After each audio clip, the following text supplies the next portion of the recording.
Welcome back to the business news here on Switched to Linux. These are recorded live Friday, 9 o'clock p.m. Eastern Standard Time. If you want to catch it live, interact with the banter of the live chat, or if you just want to watch the short clips, then you can go ahead and watch this. Today we are talking about A2 hosting as my affiliate link of the day. I'm of course hosting my websites, my email servers, my Nextcloud servers, and about 35 or so client websites on my A2 hosting account. Love these guys. You actually call them on the phone and get like people you can actually understand. And I've had very few small issues, and all of those issues, they were resolved very quickly, as you get with any type of company. So you can get hosting starting as little as $4 a month. And of course, I'm using the VPS, which is a little bit bigger, a little bit beefier. And if you need some super servers, dedicated hosting is absolutely a decent price as well. And the more you buy up front, the better you get. Using my affiliate link, that definitely helps support the channel. So that being said, let's jump on over to the news. And the first article in the news, we talked about this briefly on the show last night. Is Apple with their store, their iOS Apple store, is this antitrust or not? So a bunch of iOS developers are banding together a new class action lawsuit to sue Apple over being a basically antitrust and a monopoly. So they're alleging that, hey, the only way we can get our application on the phone is to go through the Apple Store. And I honestly think they have a case. As we discussed on that show last night, and have a look at that show last night where we talked about the Apple parts. You know, the good thing about the iPhone is if you're not going to modify your phone, an iPhone is more secure than an Android phone. Like more privacy, more security, in my opinion. If you are going to mod your phone, mod it with like a Lineage. So I run a modded Android, and I absolutely love my modded Android. It runs Lineage right now. If you're going to mod a phone, Android is better, at least until those Linux phones hit the market, and then those are going to be better. But the thing is that on my Android, there's settings you need to enable to sideload an app, but you can do it. I can download an application and load it. I can install secondary, or third-party stores, F-Droid. There's a few other stores that are out there, and I can do these types of things without a problem. On the Apple, you have no recourse unless you jailbreak it. And that in and of itself will raise some extra issues. What if I want to be able to download an application and sideload it? Like for example, one of my clients, they sell, sell parts for like industry, just like high level radio frequency type parts, telecommunication type things. And a lot of their products will come with apps. Well, guess what? You can only use those apps on an Android device because you have to sideload them. They don't have the apps available to find on the store because, why bother? It's a weird one-off app for a specialized piece of hardware. But on an Android, you can do that. And so these guys are alleging is that Apple, they take too high of a cut. In fact, it's 30% commission on whatever you sell. So that means that these guys, to make any money, you have to jack up the price. It causes a lot of issues. And so they're saying that, hey, we need another way, because what if I'm really good at marketing, I'm really good at branding, and I develop a brand and I get people over to use my product. Now they come and they want to download my app. What if they want to get the app directly from me and sideload it onto their phone? With an Android, we can do that. With an iPhone, we have no recourse. That's what this is about. What do you guys think? Do you think that it's good that Apple locks their phone down? Because as we did say, that helps with the security of Apple because they do actually vet them. It's not like the Play Store where they pretend it's more secure and it's actually the wild, wild west of insanity. But what do you guys think? Would this help Apple if they were forced to open up third parties? Would it hurt Apple? Is it good or is it bad? Let me know your thoughts about that one. Next is the FTC secures the authority to open an antitrust probe into Facebook. This is an interesting one as far as antitrust goes because I am no friend of Facebook. I think Facebook should just burn somewhere. But with that being said, I'm not really seeing the antitrust in this one, unless I don't understand antitrust as good as I think I do. But the thing is that with like social media, there is so many social media sites. Now, them and Google, Facebook and Google, kind of have the corner on all advertising.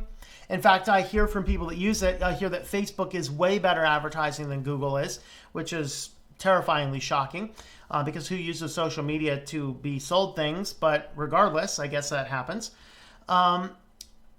There's so many other social media sites, and Facebook is losing ground.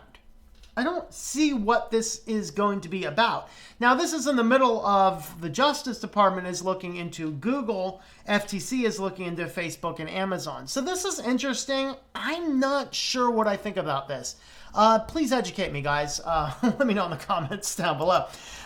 So next, FCC empowers carriers to block robocalls by default. This is going to be an interesting thing. We're going to start seeing a jack up on our phone bills because in the middle of all this discussion, if you remember, I can't remember if we talked about this on the news or not. I know I've seen the articles, and I'm not sure if I chose to talk about them, but some rulings came out that basically said the FCC has said that yes, you can block robocalls, but no, you don't have to do it for free. You can charge money for blocking robocalls. Now, there is some verifications you can get. AT&T, I think, had free blocking of calls. Verizon has had the ability to block calls, but it costs money. I think they switched to maybe having a free option. It might be based on an app. I don't like the fact that there's these apps. I don't want to install an app that does blocking. I think that that's a wrong way to address this. Basically what this means is that they're going to have to set up a new caller ID authentication network, will be used by the end of 2019, which will verify and vet the different calls, and then these will be enabled to block the robocalls. But they can block them by default, but they don't have to block them for free. So we might very well see line items being added to our phone bills for a robocall blocking feature, in which case you could call them and turn it off. It's still a little murky what's going on here. The rulings just are A, the FCC has cleared robocalls can be blocked. B, they can be blocked. Carriers can block them by default. And C, carriers do not have to do it for free. And so with that conjunction with the current the current arrogancy of the FCC, I think that we're just going to start seeing by default added extra add-on fees onto our cell phone bills. I could be wrong before. I've been wrong before. I could be wrong on that. But what do you guys think of this? Is this good? Is this bad? If it's not app-based, I am completely in support of an app-based system. Whether or not you pay for it, I have to decide whether I will or will not pay for such a thing. I just think it's funny that I would have to pay to block something that's illegal. Maybe we have to dig deeper and look into some other factors. What do you guys think of that? And on to our feature story of the day. Would you let Walmart employees in your home when you're not there? I mean, literally. Okay, now I'm going to start this by saying a very, very dear friend of mine is a Walmart employee. At least last I know. I think he still is. So they do have some good ones. They have some decent Walmart employees. And I'm not saying everybody that works at Walmart's, not necessarily a good employee. But by and large, Walmart employees are not exactly sharp tools in the shed. They're not exactly light bulbs in the chandelier. They're not exactly competent type of people. Walmart, for some reason, they hire, I don't know what type of folks.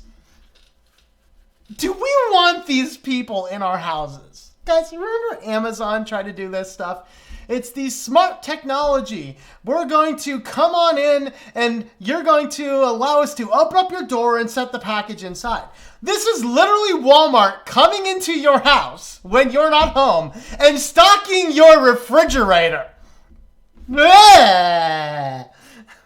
I don't want a Walmart employee meandering in, of course, especially not that guy I was talking about before. He's kind of like, he only uses one hand, and he's really slow, and he breathes heavy, and I think he kind of drools a little.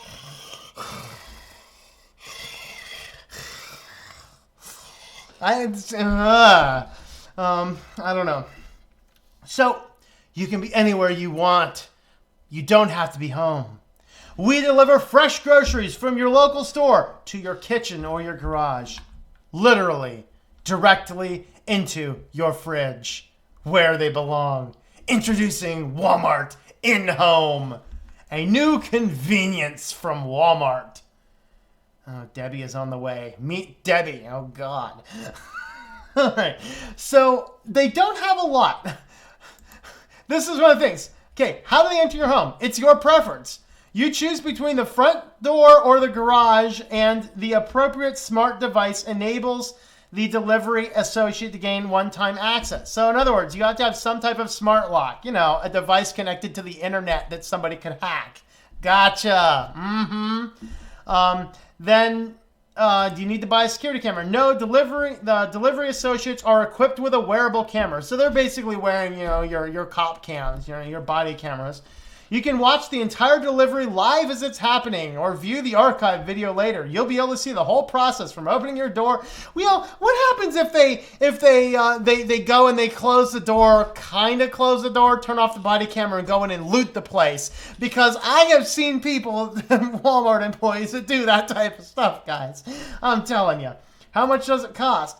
We'll be excited to share more information about price close to the launch in the fall. Will the grocery be delivered in-home be priced the same? Yes, with the extra fee, of course. How will this service make my life better? I mean, the mere entertainment of having a Walmart employee meander into your house is going to be sheer entertainment. To sign me up, baby. All right, what is Fridgetopia? Fridgetopia is the feeling your refrigerator gets when it's stocked with everything you need. Check, please. I want out of this world. We have Fridgetopia from Walmart, people. Fridgetopia is not what I call somebody coming into my house when I'm not home and stocking my refrigerator. Oh boy, did I miss some of these? Maybe all these are exciting. When is it available? Oh Lord, they're coming to my state. Pittsburgh, Kansas City, and Vero Beach. Anybody from Pittsburgh, Kansas City, or Vero Beach that are going to be taking us up on this offer? Let me know. Who delivers it? Your groceries will be delivered by a trained and vetted Walmart associate who has been with a local store for at least a year. So you might actually see a familiar face. That would not be a familiar face I'd want to see in my house, man. I'm sorry. What do you guys think of all this stuff? Let me know in the comments down below.